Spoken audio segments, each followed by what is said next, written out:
లోక్సభ ఎన్నికల ప్రచారానికి తెరపడింది. ఉమ్మడి మహబూబ్ నగర్ జిల్లాలోని 2 లోక్సభ స్థానాల్లో బరిలో ఉన్న అభ్యర్థులు తమ అదృష్టం పరీక్షించుకోబోతున్నారు.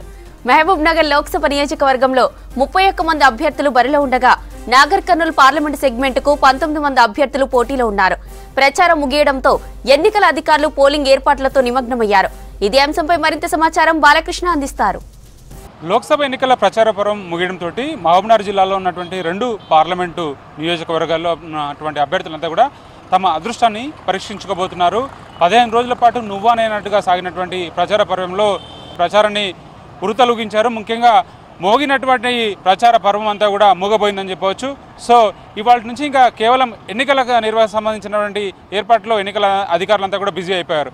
సో 15 రోజుల పాటు జరిగినటువంటి పరిణామ క్రమాలన్నీ కనుక పరిశీలిస్తే 3 ప్రధాన పార్టీలు అటు బీజేపీ, కాంగ్రెస్, బీఆర్ఎస్ 3 ప్రధాన పార్టీలన్నీ కూడా నువ్వానైనట్టుగా ప్రచారం నిర్వహించాయి. రోడ్ షోలు, సమావేశాలు, సభలతోటి హోరెత్తిపోయిందని చెప్పవచ్చు.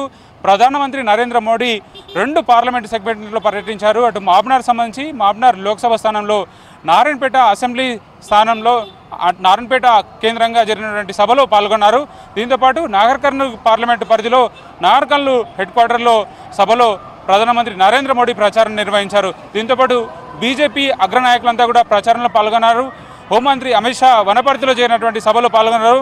దీంతోపాటు ఉత్తరాఖండ్ ముఖ్యమంత్రి పుష్కర్ సింగ్ ధామీ అటు నార్కండ్లు మహబూబ్నగర్ లోక్సభ స్థానాల్లో జరిగినటువంటి ప్రచారంలో పాల్గొన్నారు.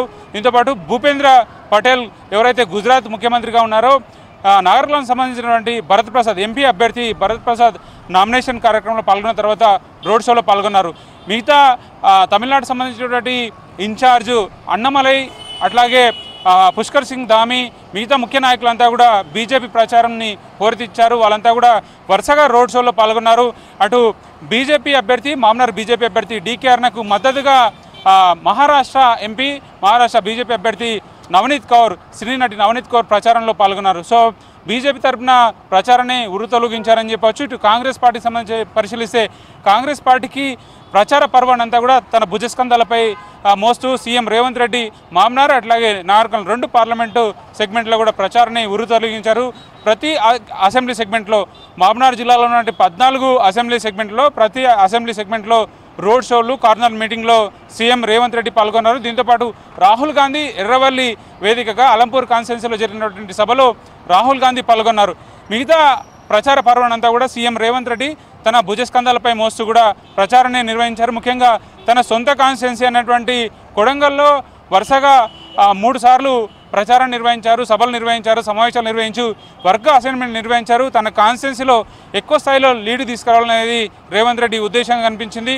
ఇంకొక సొంత జిల్లా కావడం వల్ల 2 పార్లమెంటు సెగ్మెంట్లు అటు నాగర్కర్నూల్ మహబూబ్నగర్ 2 పార్లమెంటు సెగ్మెంట్లో మహబూబ్నగర్లో చల్లా వంశీచంద్ర రెడ్డిని అట్లా కాంగ్రెస్ పార్టీకి సంబంధించినటువంటి ఎంపీ అభ్యర్థి నాగర్కర్నూల్ నుంచి డాక్టర్ మల్లు రవిని ఇద్దరిని కూడా 1,00,000 మెజార్టీతో గెలిపించాలని చెప్పి కార్యకర్తలకు దిశానిర్దేశం చేస్తూ ప్రచారాన్ని సభలు నిర్వహించారు. రేవంత్ రెడ్డి బిజినపల్లిలో సభలో పాల్గొన్నారు. దీని తర్వాత మిగతా అన్ని సభలు అసెంబ్లీ కాన్స్టిట్యున్సీలో జరిగిన రోడ్ షోలు నిర్వహించారు. కాంగ్రెస్ పార్టీకి సంబంధించి అటు రాహుల్ గాంధీ ఎర్రవల్లిలో మీటింగ్ నిర్వహిస్తే మిగతా బాధ్యతనంతా కూడా మిగతా ప్రచారాన్ని అంతా కూడా సీఎం రేవంత్ రెడ్డి ముందుండి నడిపించారని చెప్పవచ్చు. ఇటు బీఆర్ఎస్ సంబంధించి పరిశీలిస్తే బీఆర్ఎస్ సంబంధించి మహబూబ్నగర్లో మాజీ సీఎం కేసీఆర్ అంతా కూడా మహబూబ్నగర్లో రోడ్ షో నిర్వహించి ప్రచారం నిర్వహించారు, రోడ్ షోలో పాల్గొన్నారు. తర్వాత నాగర్ కర్నూల్లో జరిగినటువంటి రోడ్ షోలో కేసీఆర్ రోడ్ షో నిర్వహించి ప్రచారం నిర్వహించారు ఆర్ఎస్ ప్రవీణ్ కుమార్కి మద్దతుగా. సో ఓవరాల్గా చూస్తే 3 ప్రధాన పార్టీలు నువ్వానైనట్టుగా కూడా ప్రచారాన్ని నిర్వహించిన పరిస్థితుల నేపథ్యంలో 3 ప్రధాన పార్టీల అభ్యర్థులంతా కూడా ఇక ఎన్నికలకు సిద్ధమైపోయారు. మరికొన్ని గంటలు జరిగినటువంటి ఎన్నికల నేపథ్యంలో కూడా తమ అదృష్టాన్ని పరీక్షించుకోబోతున్నారు. ఇది ప్రచార పర్వం ముగిసిన తర్వాత మహబూబ్నగర్ జిల్లాలో లోక్సభ నియోజకవర్గాల సంబంధించిన అప్డేట్. కెమెరా పర్సన్ శ్రీనివాస్ కలిసి బాలకృష్ణ, V6 న్యూస్ మహబూబ్నగర్.